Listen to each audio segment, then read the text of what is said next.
Desetine hiljada Beograđana pjeva od Topole pa do Ravne gore, sve su straže generala Draže, ali ne samo od Topole pa do Ravne gore, nego od Subotice do Skadra i od Skadra do Zadra i preko svih zemalja gdje Srbi žive, u svih zemalja koje će sutra biti ujedinjene. Jer mi smo 1918. godine Crna Gora, Vojvodina, Bosna, Hercegovina i mi iz Dalmacije, iz Slavonije, nismo se ujedinili sa Kraljevinom Srba i Hrvata i Slavenaca, nego sa Kraljevinom Srbijom.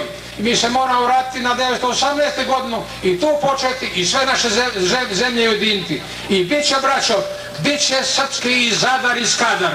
Zadar nam pripada, a Skadar je bio predstavnica srpskih kraljeva. To će se obnoviti ponovo. U Crnoj Gori, koja je najviše stradala, u kojoj ima najviše grobova, digli su se nove generacije u Crnoj Gori i pjevaju Crna Gora i Srbija, to je jedna familija. Jedna je familija sve, gdje god Srbi žive sa maticom Srbijom. Od Topole, pa do Ravne gore, sve su straže, generala Draže. Braćo i sestre, u Evanđelju ima jedna Hristova izreka. Hristos je rekao apostolima, ne bacajte biser pred svinje, jer svinje ne znaju šta je biser. One će biser pogaziti i vas rastrgati.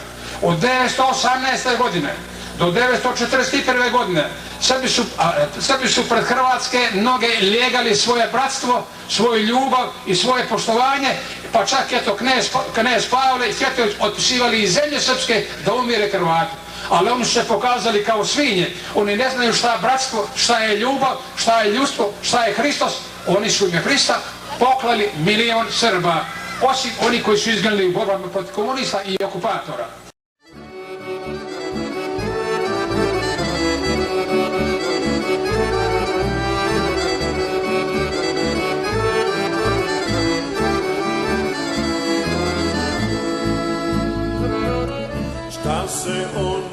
Šta se ono na Dinari sjaji, šta se ono na Dinari sjaji.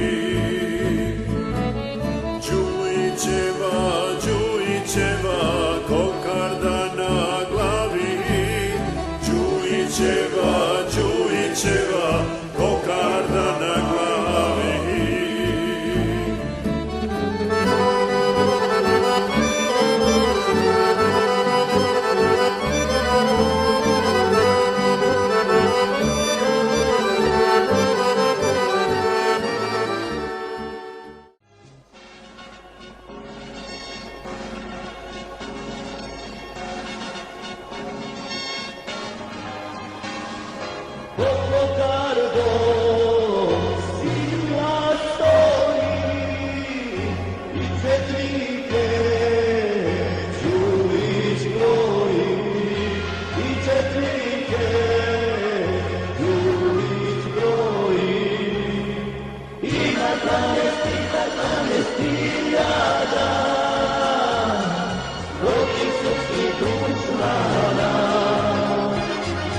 Ima 12